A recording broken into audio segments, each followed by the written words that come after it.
Welcome. How's the volume of the mic? Can you hear me? Wonderful. This is off script, but the first thing we have to do is thank this wonderful tech crew.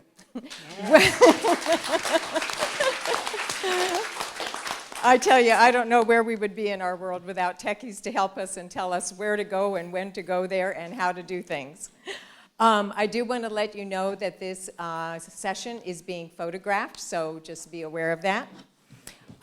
We would like to welcome each of you and thank you for attending today. My name is Janice Gary, and I'm the president of the League of Women Voters of Alachua County. This event is a collaboration between the Santa Fe College Department of Social and Behavioral Sciences and the League of Women Voters of Alachua County. The mission of the League of Women Voters is to empower voters and defend democracy. We are a nonpartisan political organization encouraging informed and active participation in government. As each person in this room knows, knowledge is power. Thus, we're pleased to bring you a panel discussion about a major issue before the Supreme Court. We hope that what you learn today will make you a more informed voter and a better participant in the democracy that we cherish. Special thanks go to Diane D'Imperio, who's the League member and researched Moore versus Harper. I don't see Diane, but I know she's here. She provided a presentation about the case to our voter services member. Thank you. Thank you. And Linda Masillo, also a League member, took that message to heart, and she conceived of this panel discussion. So thank you. And I don't see Linda either, but I know she's here, way back there. And also special thanks to David Tegader, chair of the Social and Behavioral Sciences Department here at Santa Fe, for co-sponsoring this event and welcoming the public along with students to the beautiful Santa Fe campus. From the League of Women Voters, we thank Gwen Wagner, Diana Boxer, and Connie Strickland, who is not here in body, but she is in presence, for their devotion and their work to this event. And finally, thank you to the panelists and the moderator, to whom you're about to be introduced by Professor Tegader. We welcome you, and we hope you have a wonderful experience and learn a lot.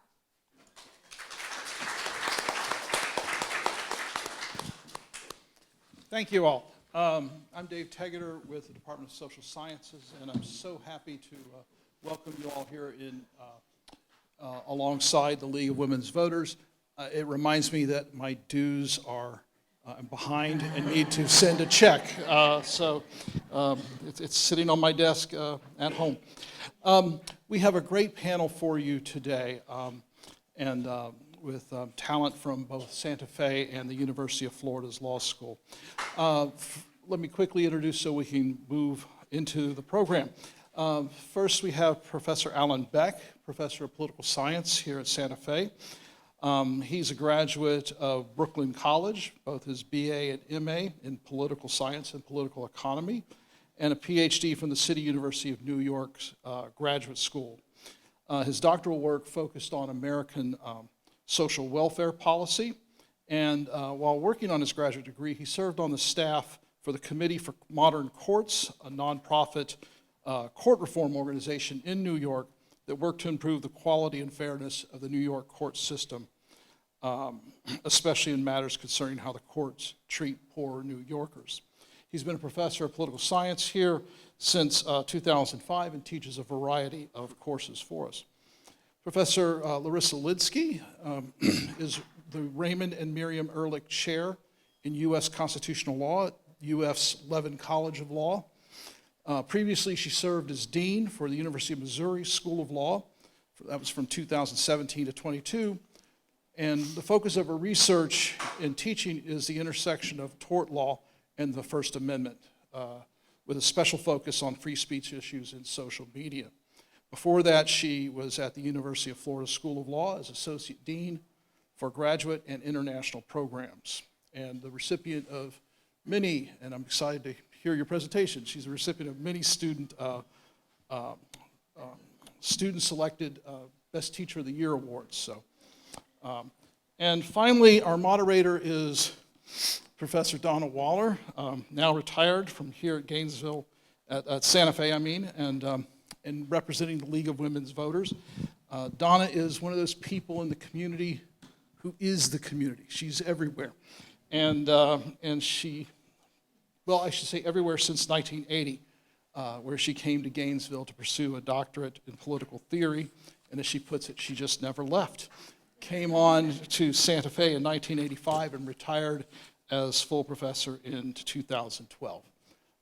Her research interests are varied.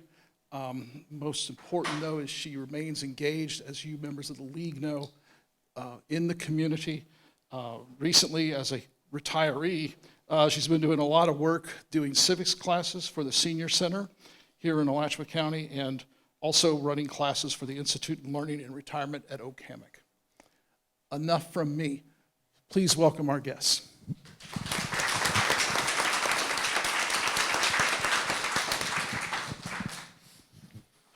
Thank you all. It's wonderful to be back at Santa Fe. I taught out here for about 1 million years. And what I'm going to do right now is to sort of set the stage for the historical background of the problem that this case produces for the country. When I taught American history here, one of the things I sometimes did on the first day of class was to say to my students, what's the title of this class?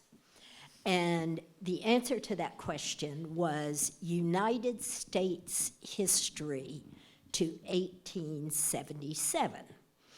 And someone would always say it very, very cautiously and wonder why I was asking that question. And I would say, oh, good. Well, U.S. history since to 1877.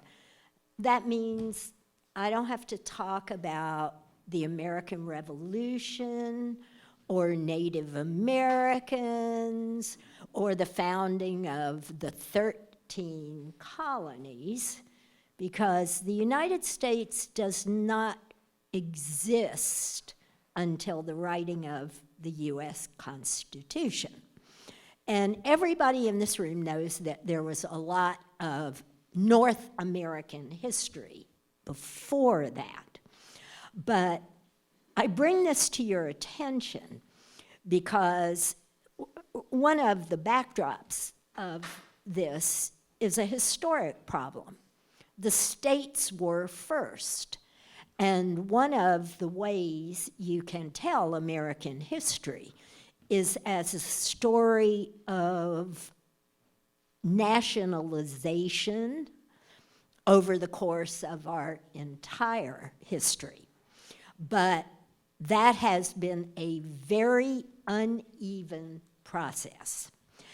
And the case that we are considering today relates to one of the big principles of the U.S. Constitution, which is federalism. It's the most copied part of the Constitution by other countries. But we were the first nation to ever say, wow, we're going to create a country, and somehow we're going to do it with strong sovereign states and a strong national government. And that has set a continuous dialogue over the course of American history about exactly which level of government gets to do what.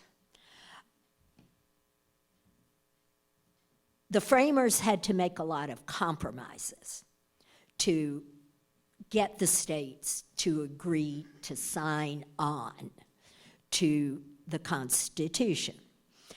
And it is fairly clear that one of the deals that was cut was the states get to run elections.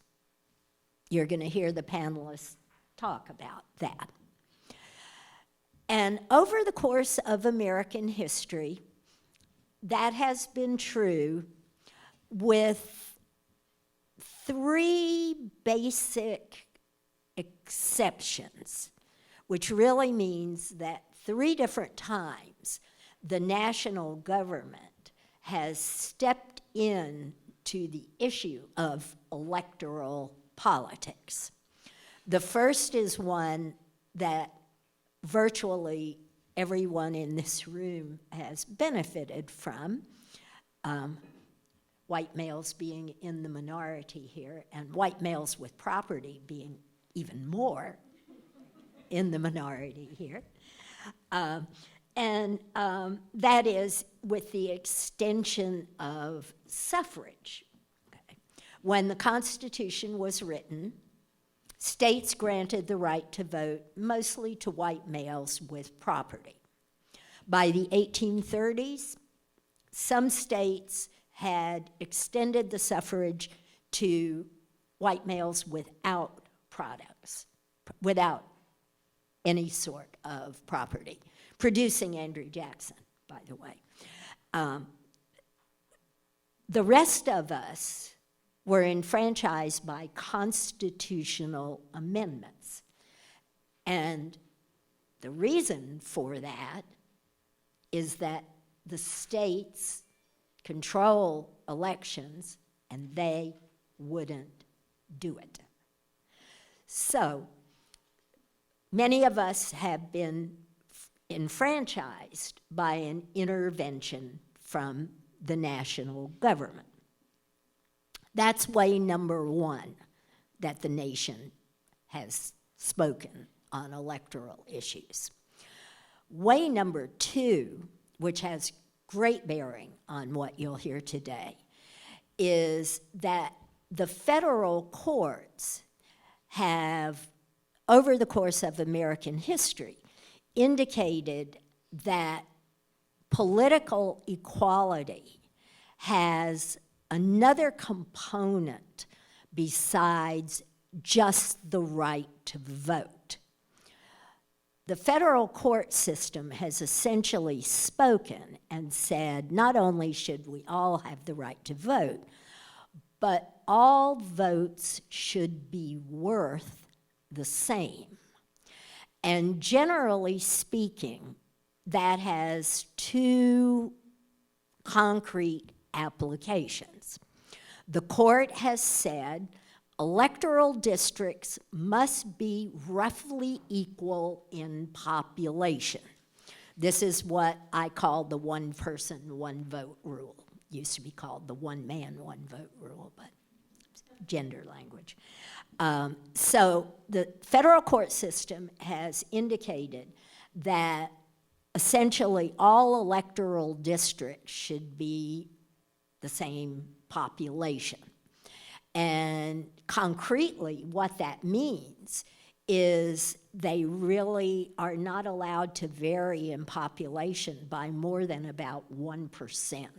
A series of court cases have decided that.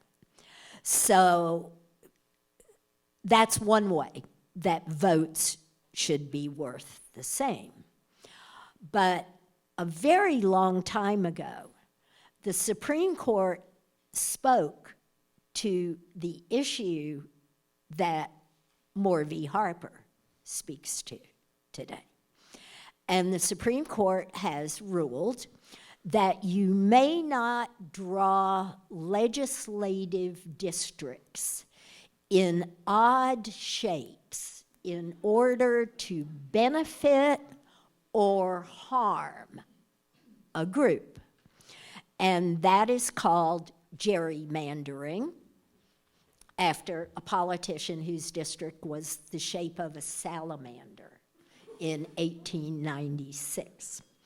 So the Supreme Court has essentially said you cannot draw a district in an odd shape in order to exclude a group of voters.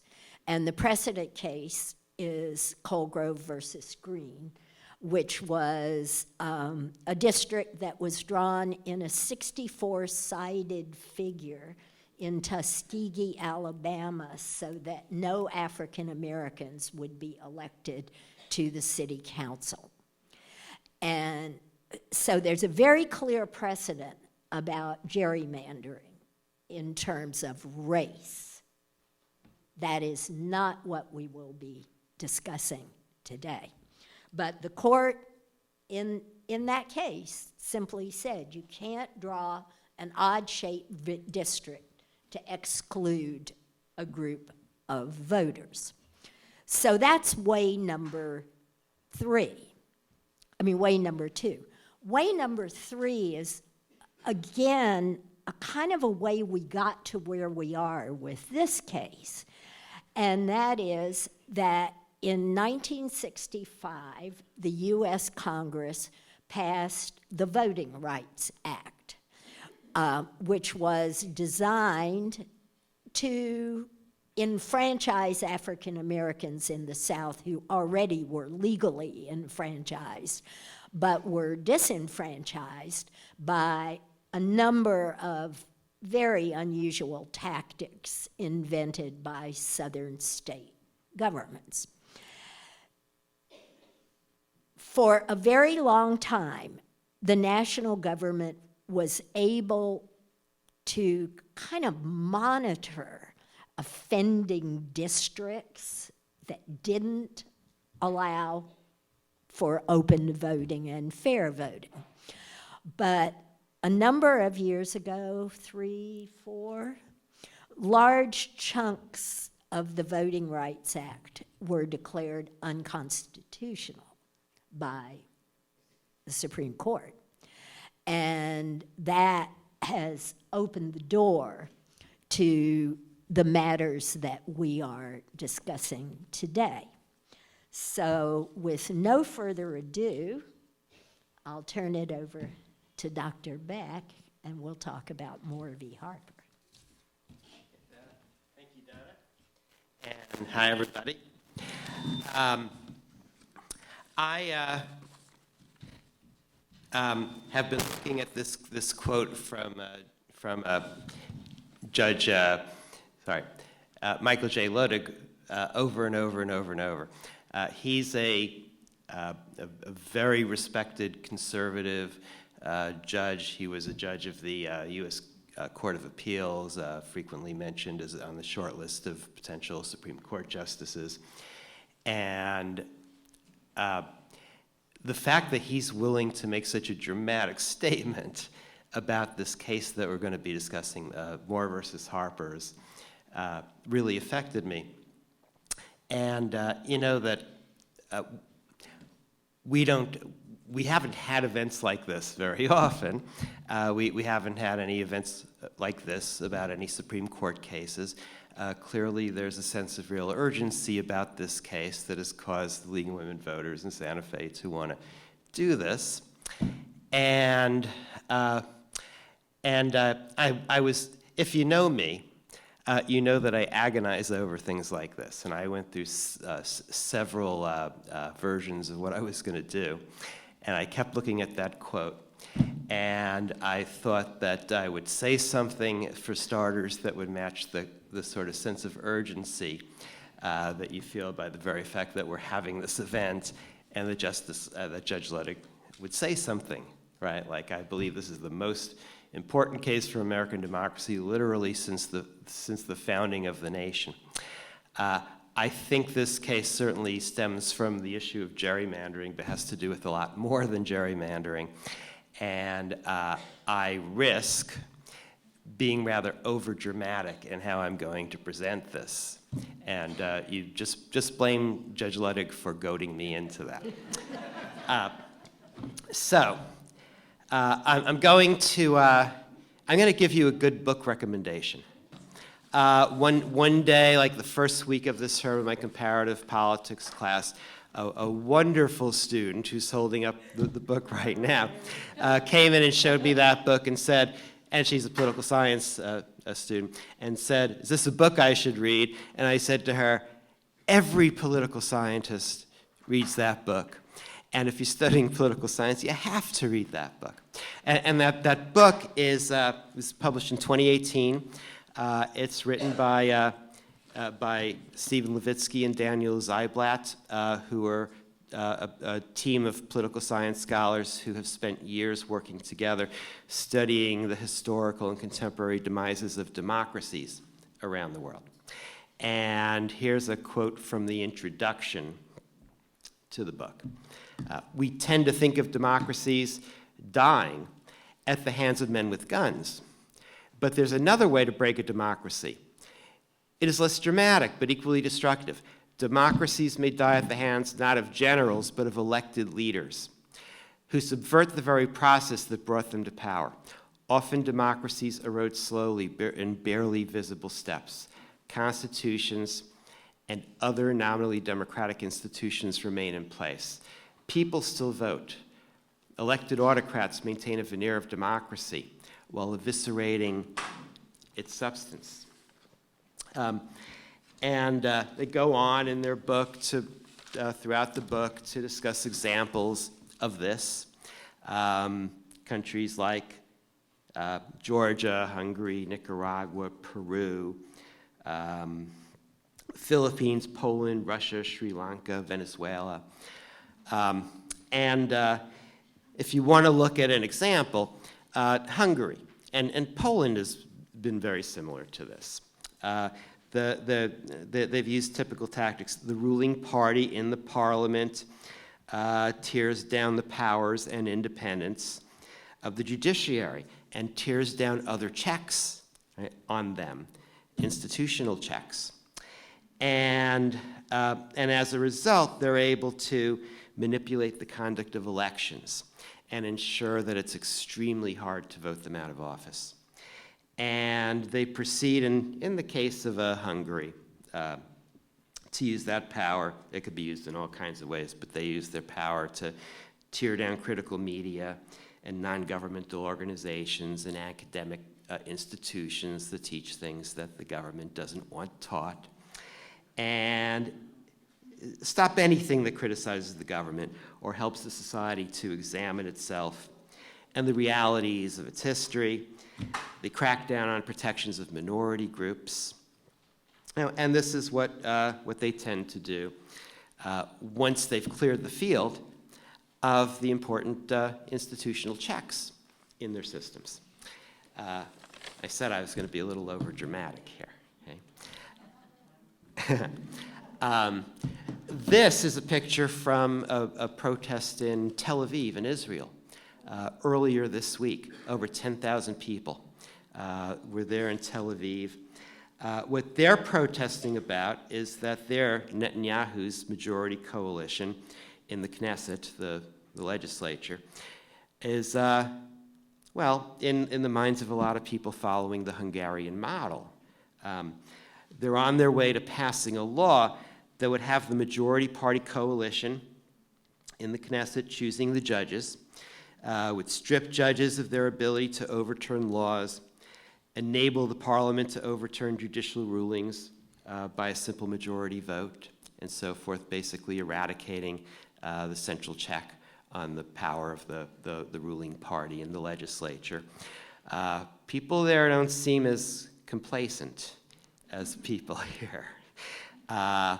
And they're really concerned about protecting their democracy, and some of the protests and some major figures in Israel have referred to this as potentially turning democracy into dictatorship.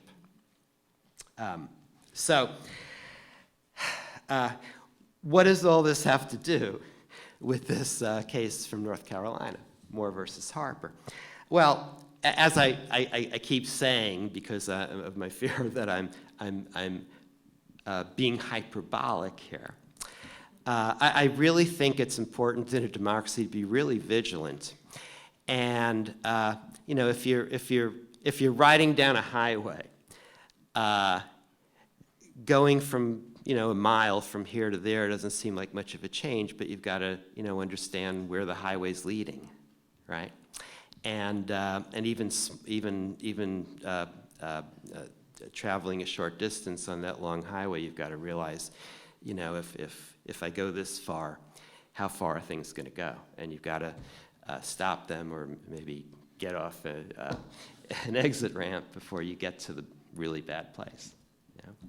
So in Moore versus Harper, This case asks the U.S. Supreme Court to consider a legal theory whose proponents are calling the independent state legislatures theory, which would strip away the institutional checks within states on state legislatures when it comes to rules about the conduct of elections, the centerpiece of our democracy. On matters involving elections, partisan state legislatures would be above the law. And they could potentially get away with anything they want regardless of what their state constitutions say, with no ability for the courts or a governor to control them. And we're not just talking about the drawing of districts and extreme gerrymandering, which state courts would become powerless to stop. And that kind of gerrymandering is a real scourge on our democracy, a serious one. But there's so many other things regarding state election law that state legislatures would be able to do without check. So there are potentially huge consequences for democracy. A little background on the case. Every year, and Donna mentioned the idea about how states have to draw districts that are roughly equal in population.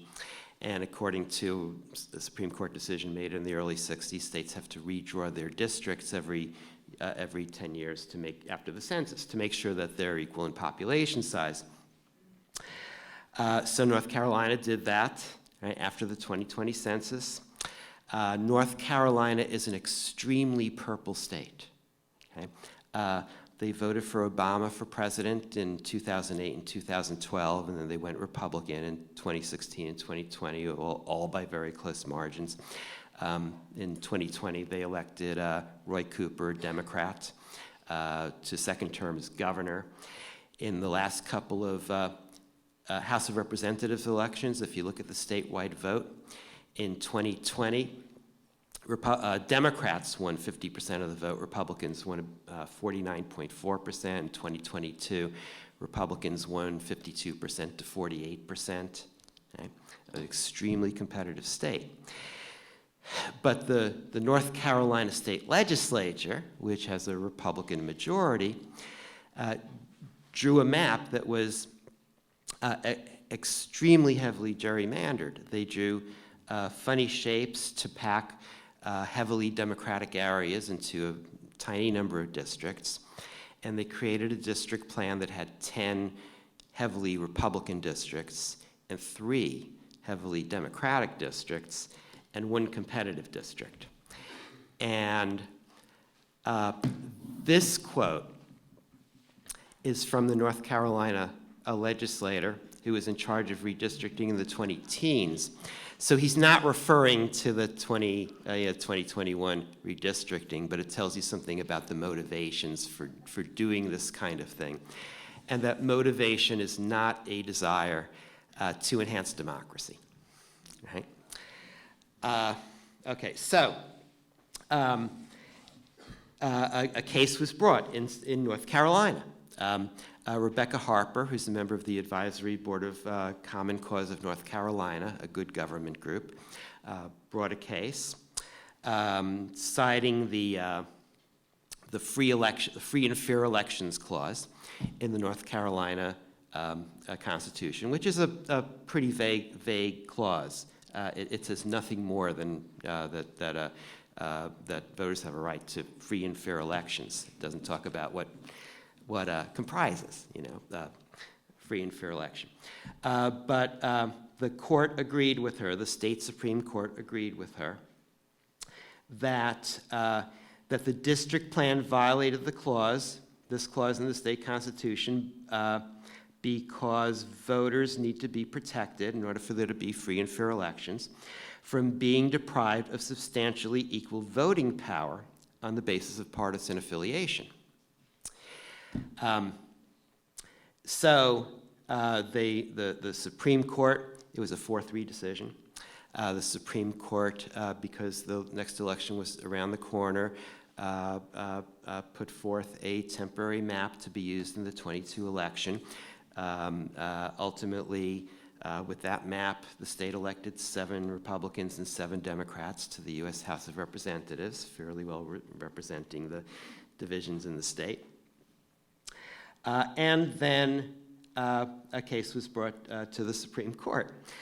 This gerrymandering issue and this battle over districts is a kind of pretty run-of-the-mill thing, in that you see these things, you see these disputes in states all the time. But the grounds of this case that was brought and is now before the Supreme Court are not run-of-the-mill. The Speaker of the state legislature, Timothy K. Moore, isn't arguing on whether the state Supreme Court was correct in interpreting the North Carolina Constitution and whether free and fair elections mean no extreme gerrymandering or anything like that. He's bringing the case on, as I noted before, the independent state legislature's theory.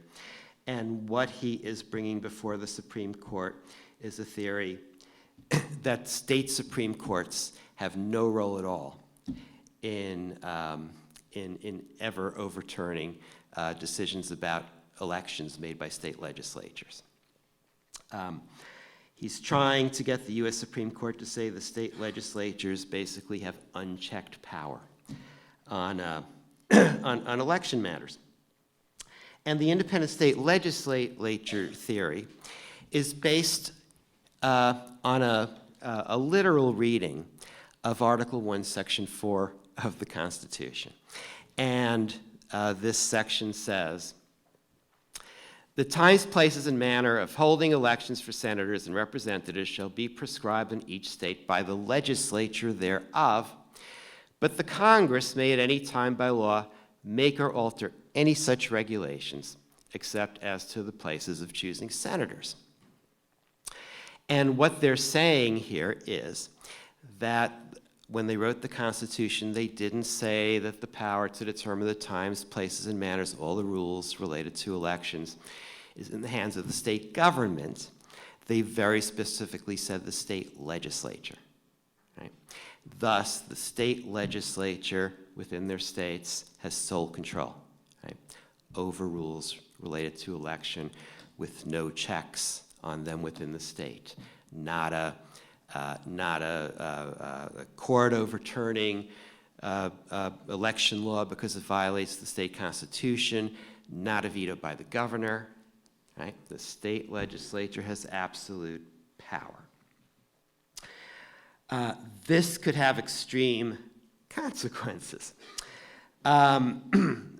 State legislatures can, given this interpretation of Article 1, Section 4, not just make extreme gerrymanders, which is a very serious matter, but they can make laws that make it harder to vote, make rules that cause votes to go uncounted, purge voters from the rolls for whatever reason they decide, or whatever grounds they decide, even finding grounds for having the state legislature take over control of county election boards, or even finding grounds for invalidating election results.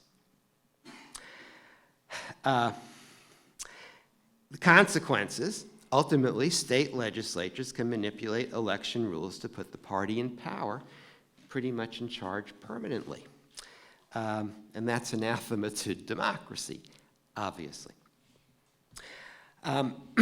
According to this clause, there is still a check, of course, right? Because Congress may at any time by law make or alter such regulations except as to the place of choosing senators. What this theory is saying is that the founders were saying that only, right, the United States Congress can make laws regulating how states conduct elections. No authority within a state can, right? So it has to go to it has to be Congress passing a law. And as we're going to discuss, perhaps, about the prospects of that happening, it's not likely anytime soon. Finally, and this is something that I've heard a lot of dispute over, this might have implications not only for House and Senate elections, which are covered in Article 1, Section 4, but for presidential elections, which are covered in Article 2, Section 1. And it says there, each state shall appoint in such manner as the legislature thereof may direct, same language, the legislature. A number of electors equal to the whole number of senators and representatives to which the state may be entitled in the Congress. But no senator or representative or person holding an office or trust of trust or profit under the United States shall be appointed an elector. There's a congressional check. The Congress may determine the time of choosing the electors and the day on which they shall give their votes, which day shall be the same throughout the United States. And a long, long time ago, Congress did pass a law requiring states to choose their electors by election day. The Electoral Count Reform Act that was just passed will really control the things that were attempted. Hopefully, will control the things that were attempted in 2020, trying to get state legislatures to change the electoral vote after the fact of the election. But still, when it comes to within states and the making of laws related to how states choose their electors, the state legislatures will have complete control, right, without any check by state constitutions, state courts, governors.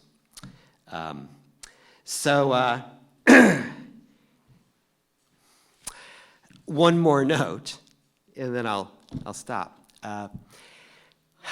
It says this in the Constitution, and so you might say, well, you know, the Constitution just says this, right? So how can you deny, right? State legislatures specifically have control. This is a textualist reading of the Constitution. It's taking the words very literally. And you have to consider the context. If you look at the Constitution as a whole, and this is something I think we're going to get to discuss in response to questions, no way did they mean, right, to just give state legislatures control. They wrote a constitution in which they were very concerned about absolute power being held by any institution in government. They clearly, the centerpiece of the Constitution is a separation of powers and checks and balances. It's very clear from their writings in the Federalist Papers that they believe that states should have these checks just as well. And to think that the founders would have wanted the Supreme Court to stop essential checks within state governments is just contrary to all the principles in the Constitution. I will turn this over. One of the things Professor Beck, Dr. Beck began with a book recommendation. If you're at all interested in these kinds of topics, I recommend a couple of podcasts on Supreme Court and what the Supreme Court does that are super fantastic. One is done by the Supreme Court reporter for Slate. Her name is Dahlia Lithwick, and she has a phenomenal interview with Judge Ludwig that I think I've heard 4 times now, and it's really insightful. Like it's complex, right? What we're talking about is somewhat complex, which is why partly I listened to it 4 times, but I thought it was so insightful that I recommend it to your viewing pleasure. And I also like listening to the Strict Scrutiny podcast about all kinds of Supreme Court cases, so I recommend that for your listening pleasure. I'm going to try to get as simple as I can with the concession that this is super complex. This is about the power of judicial review of state legislative action, and whether the Constitution strips the power of judicial review by state courts.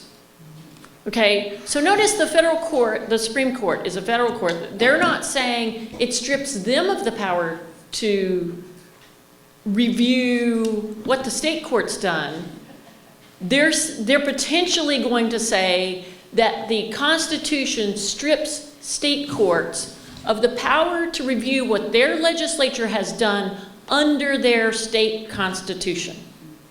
Okay, that's dramatic. And interestingly, although this theory is supported strongly by 3 conservative justices, it's not really very conservative in terms of federalism, right? Usually conservative justices want to put power back in the states and take away federal power, including federal court power. This is the reverse. This is a power grab away from state courts by taking away their ability to interpret their state constitutions as it relates to the actions of their state legislators, who only have their power by virtue of those same state constitutions. Okay, so a state legislature is a creature of a state constitution, and now they're saying, because there's this maybe ambiguous textual provision in Article 4, Section 1 of the federal Constitution, that state courts no longer have the power to do what they normally do, which is interpret their own state constitutions as they define the scope of legislative power within their states. So let me go back a little, and like I say, this topic is so complex, I'm going to try not to duplicate too much, but a little duplication won't kill us because it's such a complex topic. So just an idea, I think it's always good to have a little picture to attach, is the purpleness of North Carolina. This is from 2018. 50% of the House vote, but 10 of the 13 seats. Now, one of the backdrop issues that I want you to think about is gerrymandering has always been with us. It's always been with us. People in power want to stay in power. That's one of the things the framers were really concerned about, is people in power using their power to stay in power. However, there's only so much we can do about gerrymandering. There's no truly neutral person out there that can draw the perfect non-gerrymandered map. It's really, in part, a question of degree. And the US Supreme Court has said it's not going to get in the business of second-guessing gerrymandering unless it violates the Equal Protection Clause or unless it violates the one-person, one-vote principle. Any other basis for challenging hyper-partisan gerrymandering? The US Supreme Court said in a case called Rucho versus Common Cause in 2019, it said that's a non-justiciable question. It's a question the federal court shouldn't get into. So only a very limited slice of hyper-partisan gerrymandering, based on race or sex or something else, is the US Supreme Court going to look at. So if we're going to have protection, where's it going to come from? States. And specifically, Congress could do it, right? Under the clause here, Congress could do it. How confident are you? It's a little dysfunctional, right? I don't trust Congress to protect such a fundamental right. I have more trust in courts. So this is truly a question of checks and balances. And as you can see in the slide up here, so that elections clause language gives state legislatures power. It explicitly puts a check in by Congress. And the question then is, does it exclusively give all power to the legislature such that it no longer is subject to the normal checks under the state constitution, including judicial review? Okay. And the way I think of this case is the US Supreme Court going to take away the North Carolina Supreme Court's ability to interpret the North Carolina state constitution?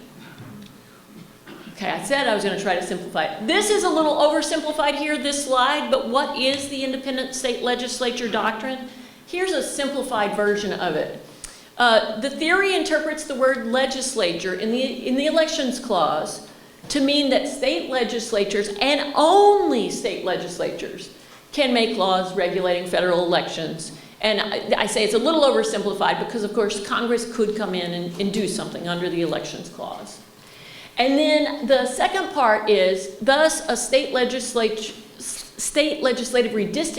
redistricting plan for federal elections can't be reviewed or checked by state courts if it's a hyper-partisan gerrymander. And there's a suggestion under the most extreme versions of the theory that it couldn't be checked by governors. At oral argument, the advocate for North Carolina said, well, I know there's a precedent case from 1938 that said the governor can veto it, and we're not arguing against that. They're not arguing against it in this case, but that'll be the next case down the line, is overturning that precedent. It can't be checked potentially by the people in like a ballot measure to have an independent redistricting commission. That might be off the table too. Or by state constitutions, which I think is the most dramatic piece of this. So that's the theory. And the theory is based on two arguments. It's based on the basic textual argument. It says legislature, it doesn't mean anybody else. Now that's not how we read other constitutional provisions. When we say there's power in one body, it doesn't mean that that body's not subject to all the normal checks attendant to that body. But that's the textual argument. The only other argument, the historical arguments are really something, and the justices, especially the liberal justices, but even the kind of more centrist justices at oral argument, were very suspicious of North Carolina's historical arguments. But Alito, Thomas, and Gorsuch have previously made the pragmatic argument for this theory. They've said if the allocation of power, here's what they said. They said the allocation of power to set election rules given to state legislatures is quote unquote meaningless if state courts can override what the legislature has done. Okay, that sounds kind of plausible. There's something to that argument. The subtext of what they're saying is they're saying in an extreme case, the state court could just act like a legislature and just draw its own district for its own political purposes, and then they're not really behaving like a court, they're behaving like a legislature, and so that's why they have to be blocked out of any kind of lawmaking through interpreting the state constitution. Now, Judge Luttig, who is himself extremely conservative, says this is a very, very dangerous theory. Because there's always rhetoric saying what some other judge is doing is lawmaking. That doesn't make it lawmaking. Judge Luttig says that what the Supreme Court, the North Carolina Supreme Court is doing in interpreting the North Carolina state constitution, that has to be judicial behavior. It is by definition judicial behavior. And merely throwing around rhetoric calling it lawmaking doesn't turn it into lawmaking and therefore make it forbidden.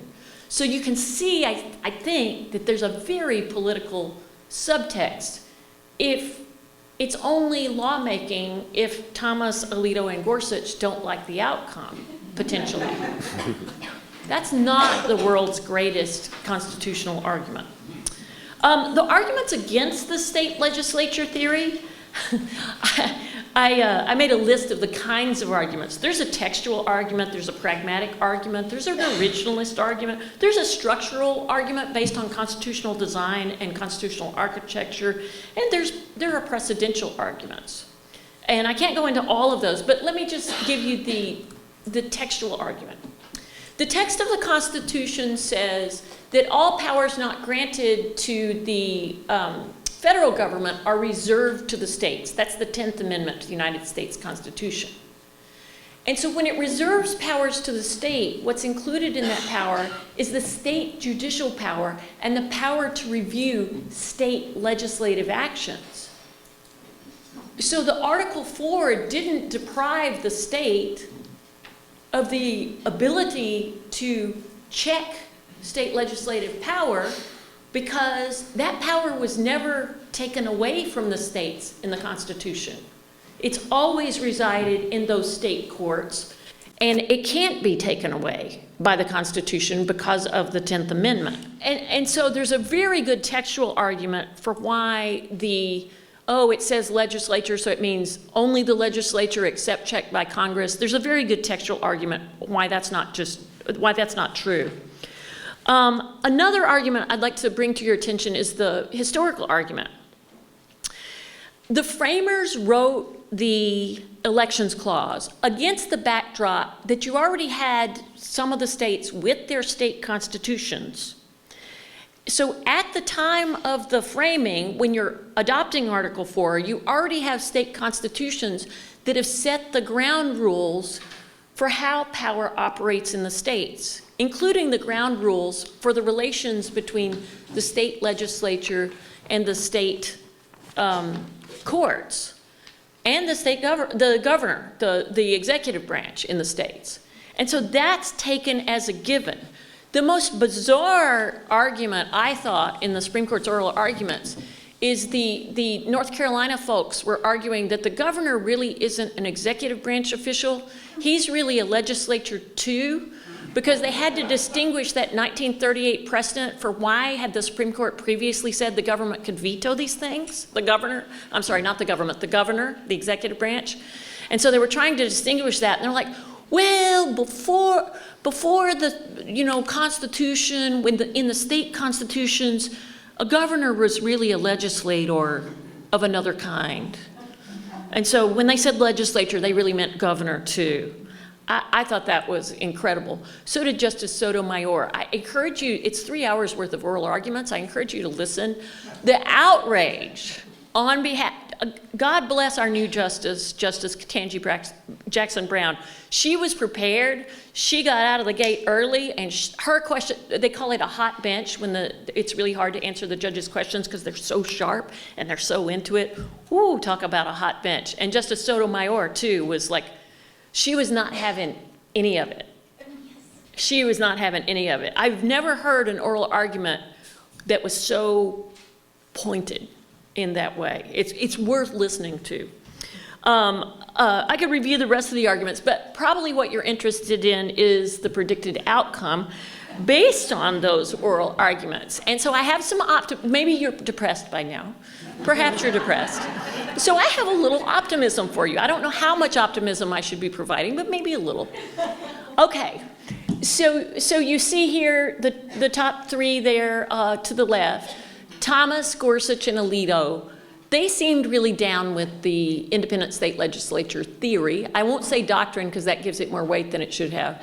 And they seem like they might be willing to uphold very stringent checks, almost complete bans, or perhaps complete bans. I know Thomas would go with a complete ban on the North Carolina Supreme Court's ability, or any other Supreme Court's ability, to check its state legislatures in the rules they set for elections, federal elections.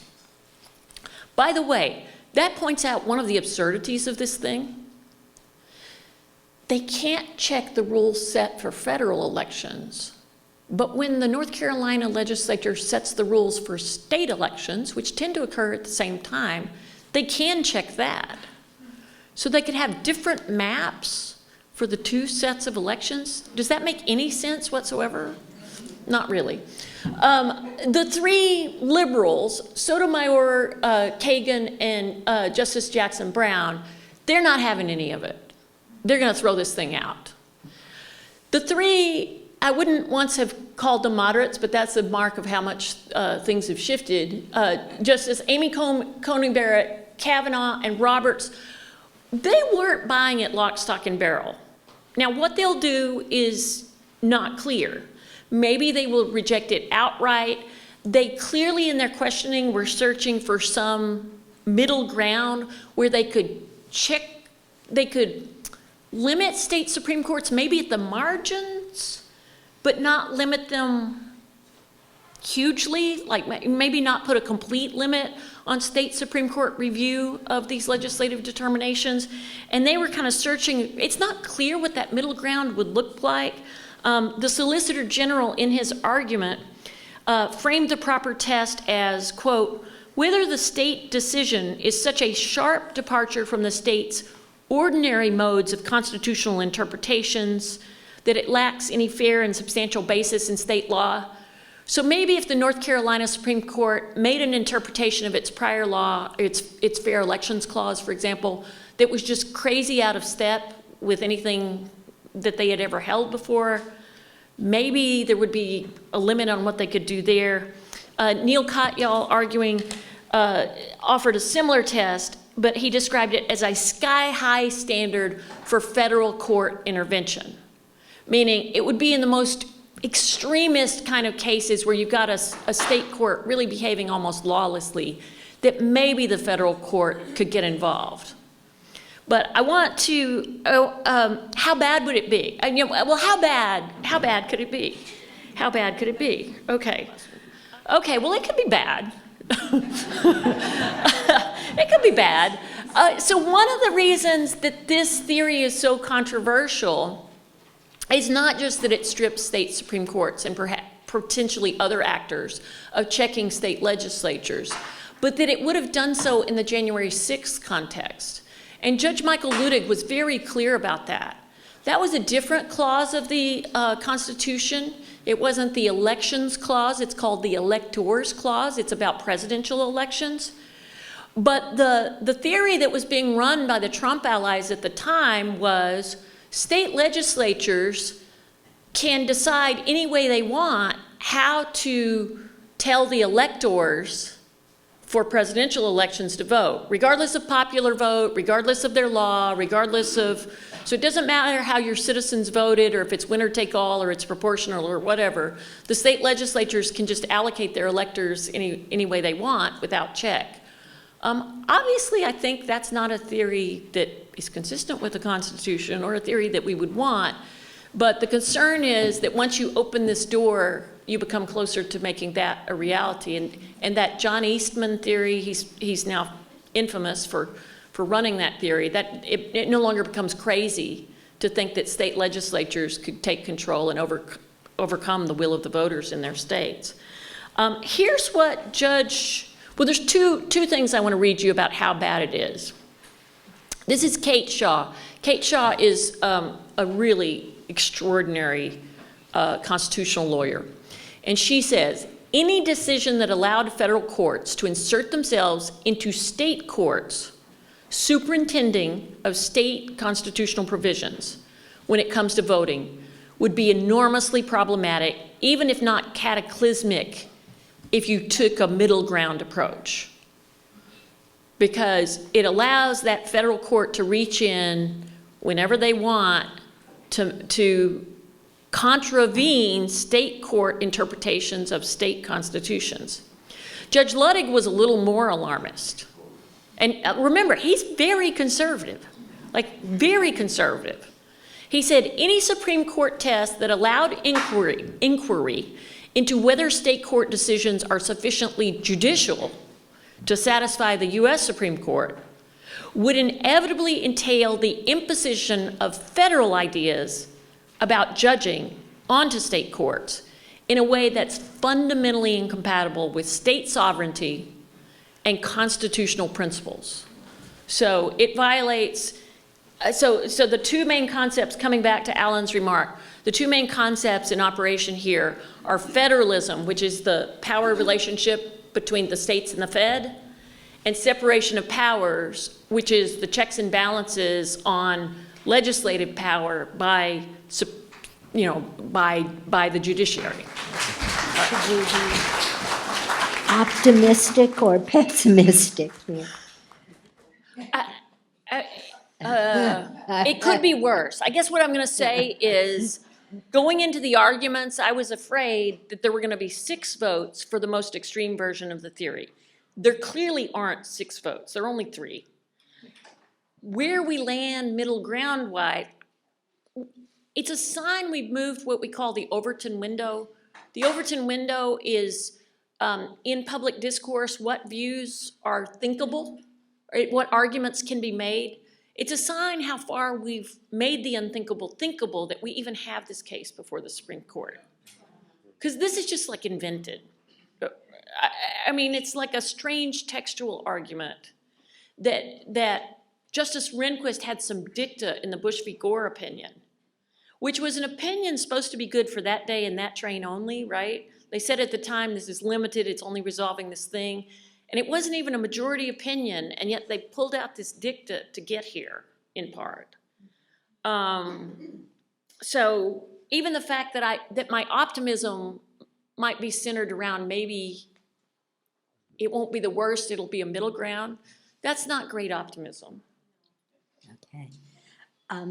I have a list of questions here that the Voter Services Committee put together. And what I want to do is run through a couple of them, and then we'll take questions from the audience if you folks would like to do that. The first question, which was a biggie, and probably both of you can just go yes, no to it after having presented this, was, is independent legislative theory credible?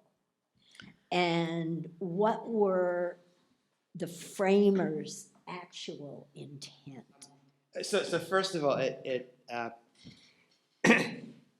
it's treating the Constitution not like a set of rules to uphold a set of principles that were outlined in the preamble, preserving liberty and providing for the common welfare, et cetera. It's like a gotcha, right? It's like treating the Constitution as a bunch of loopholes and what can we get away with, you know? And so I'm saying no, it's not credible, but it's so clearly and by the way, anticipating, knowing that you're going to ask that. Okay, so this is this is the father of the Constitution and Federalist 51. If men were angels, no government would be necessary. If angels were to govern men, neither external nor internal controls on government would be necessary. In framing a government which is to be administered by men over men, the great difficulty lies in this. You must first enable the government to control the governed, and in the next place, oblige it to control itself. And then the next one, can you do one more? So it's... This one? Yeah, so this is the end of Federalist number 51. He talks about the benefit of having a federal system, division of power between federal and state governments. And it says, in a single republic, all the power surrendered by the people is submitted to the administration of a single government, in a single republic. In the and usurpations are guarded against by a division of the government into distinct and separate departments. In the compound Republic of America, right, a federalist system where there are going to be powerful federal and state governments. The power surrendered by the people is first divided between two distinct governments, and then the portion allotted to each subdivided among distinct and separate departments. Hence, a double security arises to the rights of the people. The different governments will control each other at the same time that each will be controlled by itself. And the government being controlled by itself is the checks and balances, right? Which they understood would exist in state governments, and they understood that state legislatures were the creatures of state constitutions, which outlined these checks within state governments, and frankly, they were writing the Constitution from scratch, it's getting all the language right is a really difficult thing. And they're squabbling over everything and disagreeing over everything. And so if you point out a piece of language, they said state legislatures, that's basically just a gotcha. The same language is in Article 1, Section 8, where they say Congress shall have the power to, and then there's a list of powers. It says Congress is the power the same way that in Article 1, Section 4 it says state legislatures. So that's the national legislature, but everybody knows that that means with the presidential veto and courts being able to overturn decisions and such, you know. And it's the problem with taking things literally and out of context and to mean something they weren't intended to mean. And the theory has absolutely no credibility. I want to add a piece. This doesn't really answer the question, but I'm going to take liberty anyway. One of the things about this gerrymandering issue that I think is a piece that I want to highlight for your attention is gerrymandering's always been with us, but the power of algorithms and computers now makes it much more sophisticated to predict how each and every one of us is going to vote. And so it was always a problem, but it's sharpened. If it's unreviewable, it's a much greater problem because of our predictive abilities about who in each household is going to vote exactly how. And that's what makes it so disturbing to me to think that gerrymandering is not going to have any efficient checks anywhere in the system if this decision comes out, you know, what I would think of as the wrong way. I think it's clear from my remarks. I don't think the arguments are I was trying, I'm a First Amendment lawyer, and one of the things, and I'm also a lawyer, and one of the things I try to train my students to do is make the arguments on both sides of everything. And as a First Amendment lawyer, I truly believe that the best ideas are gathered from a diversity of viewpoints. And so I try to always see all sides to an issue. And I tried really hard to make the best account of the other side's argument I could. And I think the best account is the text. Just it says legislature, it means legislature and only legislature. But that's just not how we read I mean, if you're a constitutional lawyer, that's not how we read the rest of the constitutional text. I think the historical arguments in the Supreme Court were quite frankly ludicrous. Like the North Carolina side's historical arguments, I found to be ludicrous. But so that might be not the most diplomatic, lawyerly description of them. But by the way, I look desperately in preparing for this for arguments from people arguing that the independent state legislature theory would be good for us, you know, good for our society. And all I can find over and over is arguments saying, well, the Constitution says this, or the people who are opposing this are overstating, you know, the effects of it. Yeah. Nowhere I find a substantive argument saying this would improve our society in some way. How likely is it that the court will reach a compromise decision, and what might that look like? Yeah, I think I already addressed that somewhat. You know, it's so hard to be in the prediction business. But I do, you know, I can predict 3 and I can predict 3. The middle is harder. If they go for a middle ground, I think they're going to set the bar really high to review state court decisions. But once you open that door a crack, I don't know what comes next. Not anything good, I'm telling you. Do we really? The other thing to point out about this kind of litigation, it always occurs on an emergency basis on a short time frame because it's right before elections. And so like the thought that it's then going to have to maybe go up to the Supreme Court to be challenged whether the state court had power to act when you've got a week to act, that's nightmarish. So the Supreme Court would be wise, just on a pragmatic basis, not to put themselves in that position. We'll see how wise they are. I may need to go back to my last slide about public confidence in the court. And you know, that slide about public confidence in the court, if you were looking at it, that's before Dobbs. That was the week before Dobbs. Are there any other cases like this that are pending before the court that produce this sort of threat to democracy? You want to start with that one? Well, you're the constitutional lawyer. Okay, well, you're asking. I'll mention one. You go first, and I do have one. Because this doesn't relate, but I'm anxious to to talk about it. There was a case, it doesn't directly relate to gerrymandering, but there was a case involving the Voting Rights Act that's going up through the courts, in which it's being claimed that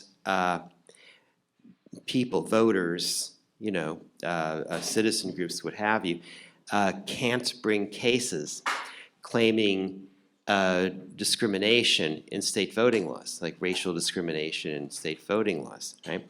The Voting Rights Act of 1965 provides in Section 2, right, for lawsuits against states if they have discriminatory voting laws, racial gerrymandering, what have you. And the claim is that it doesn't explicitly state in the Voting Rights Act that citizens have a right to bring lawsuits, right, claiming discrimination. Only the U.S. Justice Department can, which of course is impossible, because how can the U.S. Justice Department possibly identify and pursue every case? And that's a stripping away, practically making the Voting Rights Act useless, that I understand is likely to come before the court next year. That really frightens me. So, but I think you might mention some things that are more related to this particular issue. So I am not an expert on state elections law, but I'll tell you what I am an expert on, and that is freedom of speech, and particularly defamation law. There's a new defamation law reform bill that's been proposed in the Florida legislature, and it sounds good. It has kind of an anti-media, like the media have gone too far. And yes, I teach media law, but the media have gone too far. They're irresponsible. They're out there, accusing people of things, and it's really hard if you get accused by the media of things. And so it has like a certain attractive nature. What it really is the Florida legislature knows that 2 justices on the Supreme Court want to come in and revisit an important 1964 Supreme Court case called New York Times versus Sullivan, which limited the ability of government officials to weaponize defamation law to silence their critics. And Thomas and Gorsuch have said we should revisit that. And Thomas on a really radical basis, Gorsuch on a much less radical basis that would maybe be fine. But this bill basically is like catnip for the Supreme Court to come back in and re-examine our free speech, the limits of our free speech, when it can be said that it might damage someone's reputation, and to make it easier for the powerful to bring lawsuits to silence their critics. And so I have spent the week analyzing that bill very closely. And of course it has a lot to do with electoral speech, but I have an op-ed coming out in the Daily Beast in a day or two with a professor from South Florida at the University of Miami named Lily Levy. And so you can kind of get my views on how that might affect democracy, that bill. I know that there are a number of other bills that one's just a proposal, but I think it's likely to pass. There are a number of other bills in Florida that Judge Walker has enjoined on the grounds that they violate our free speech, including the so-called Stop Woke Act. He's got an injunction against portions of that act that affect higher ed and that affect employers doing certain kinds of DEI training or diversity trainings. So the power of judicial review is important to protect individual rights, and particularly the right to free speech. So I do think that there are causes for concern. Like I say, I don't focus on state election law, but I think we need to pay attention and be active citizens, engage citizenry, like write to our representatives and tell them that we're concerned about the health of our democracy. At the end of the day, we are all in this together. I'm not a registered member of either political party. I'm the radical centrist your mother warned you about. So.